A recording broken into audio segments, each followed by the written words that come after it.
Queridos alumnos, espero que se encuentren muy bien en compañía de sus familiares en este momento del cual estamos pasando. Para mí es muy importante comunicarnos por esta vía y pidiéndole a Dios que todo salga bien. Ya en alguna clase habíamos visto sobre la importancia del verbo en latín. Recordemos que el verbo es la parte fundamental de la oración. Pero, ¿qué significa verbo? ¿De dónde viene la palabra verbo? ¿Cuál es el origen, la raíz de la palabra verbo?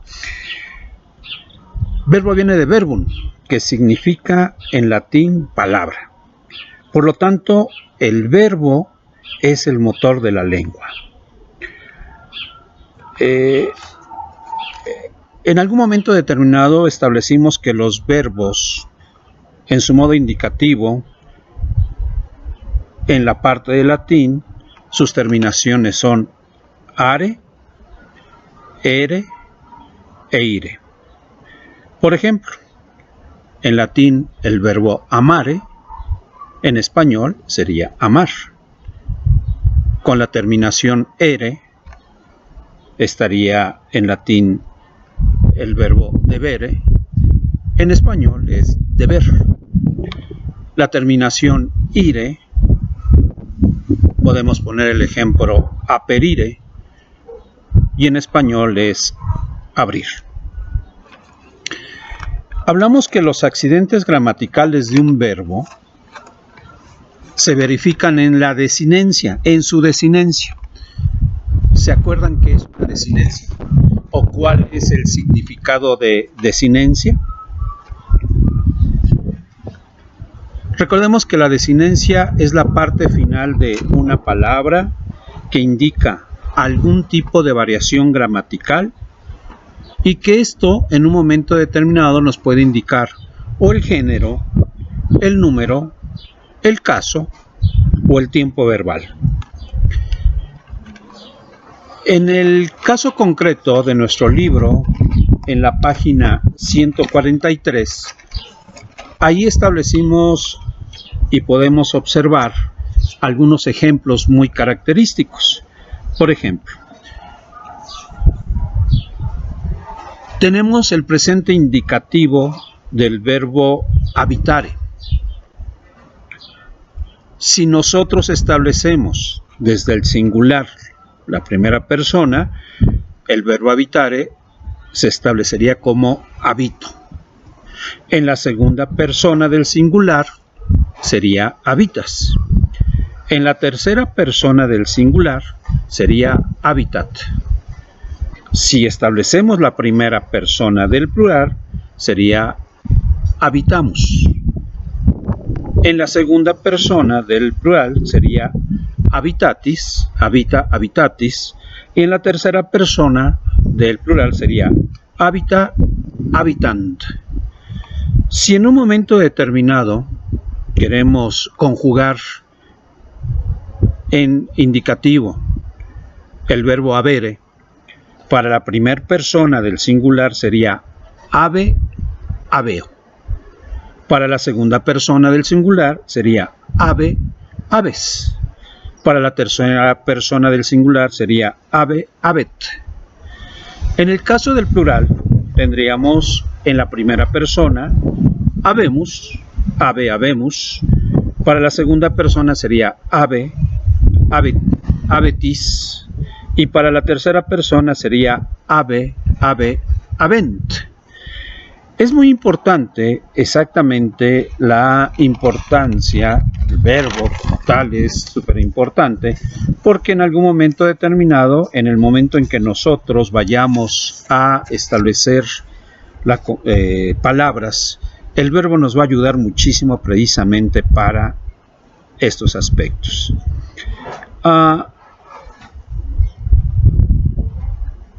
Debemos de entender que mientras más podamos leer las palabras en latín, mayormente nos vamos a ayudar a nuestro oído, y esto es una parte muy importante. Yo les sugiero de la manera más atenta que busquen en algunos escritos en latín y que ustedes lean en latín.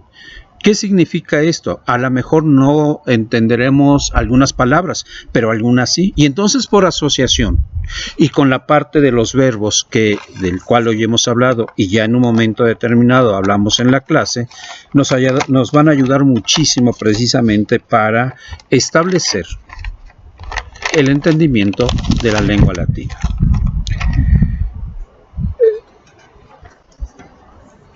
Les voy a pedir de la manera más atenta que chequen las actividades que les estamos dejando del libro para que me suban sus ejercicios.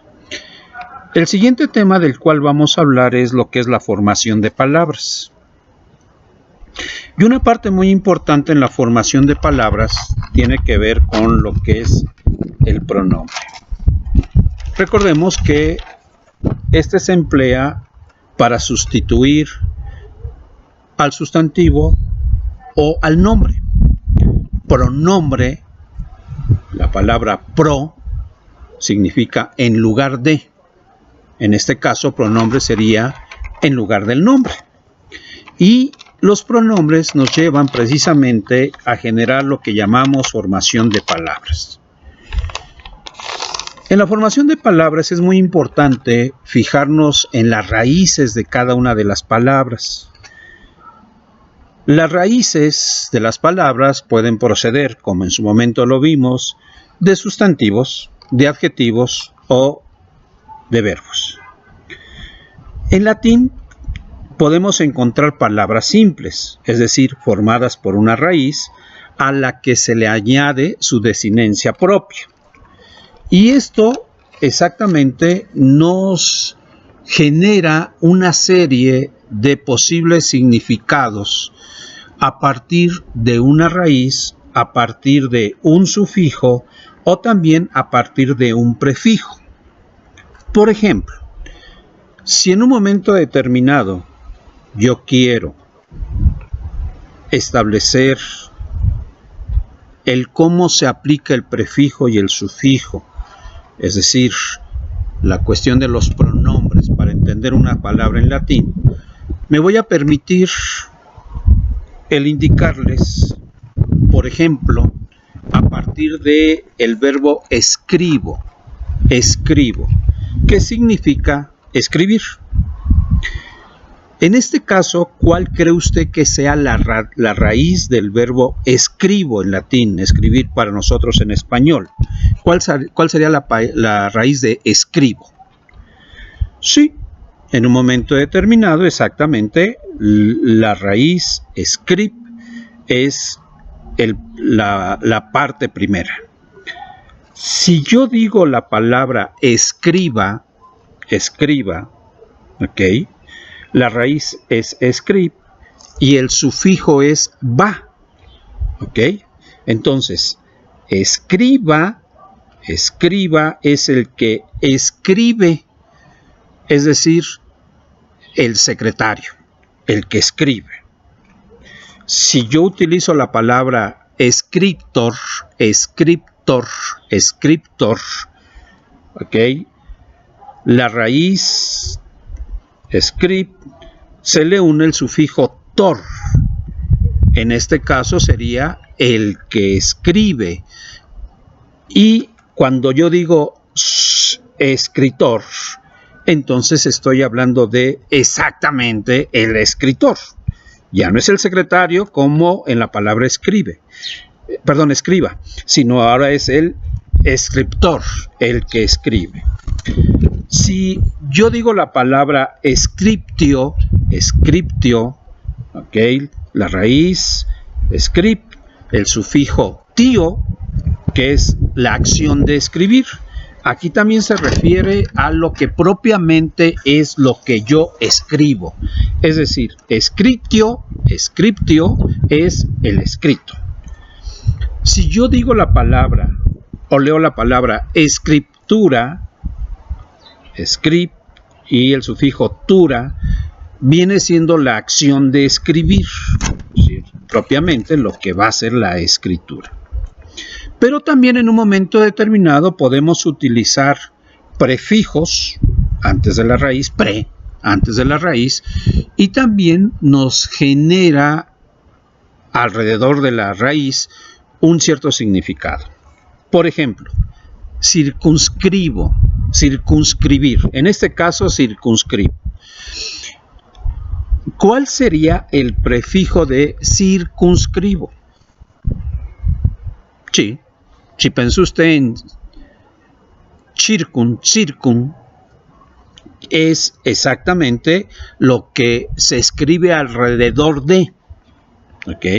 En un momento determinado, a partir de un hecho, le escribimos sobre ese hecho y entonces nos estamos circunscribiendo exactamente al hecho, al fenómeno, a lo que nosotros queremos en un momento describir. Si yo digo suscribo, ¿el prefijo cuál sería en suscribo? Ok, en este caso vendría siendo el sub, que indica debajo, que significa en español firmar. Ok, en un momento determinado se dice el que suscribe, no sé si usted lo haya leído, lo haya escuchado. El que suscribe significa el que firma, el que avala. Es decir, en un momento determinado nosotros podemos generar esta cuestión de firma porque estamos reconociendo exactamente lo que escribimos, lo que tenemos por escrito. Yo les agradezco mucho este primer momento que tenemos. También a partir de las actividades que ahí se señalan, subirles. Por favor, les pediría la parte de la fecha que ahí viene, el límite, es muy importante. Son tareas cortas, son actividades cortas que llevan precisamente a reafirmar algunos de los temas que nosotros ya hemos visto en clase. Y que precisamente hoy con la parte de el verbo y los pronombres nos llevan precisamente a seguir en esta etapa de pues empezar a tener el conocimiento sobre lo que es el latín, una lengua maravillosa en el que, como habíamos visto, el 70% de lo que es nuestro idioma exactamente se fundamenta en lo que es en latín. Yo les agradezco mucho este momento, pidiéndole a Dios, repito, por sus familias, por ustedes. La siguiente semana subiremos otra presentación. Adelante, estamos vivos y estamos vivos para vivir.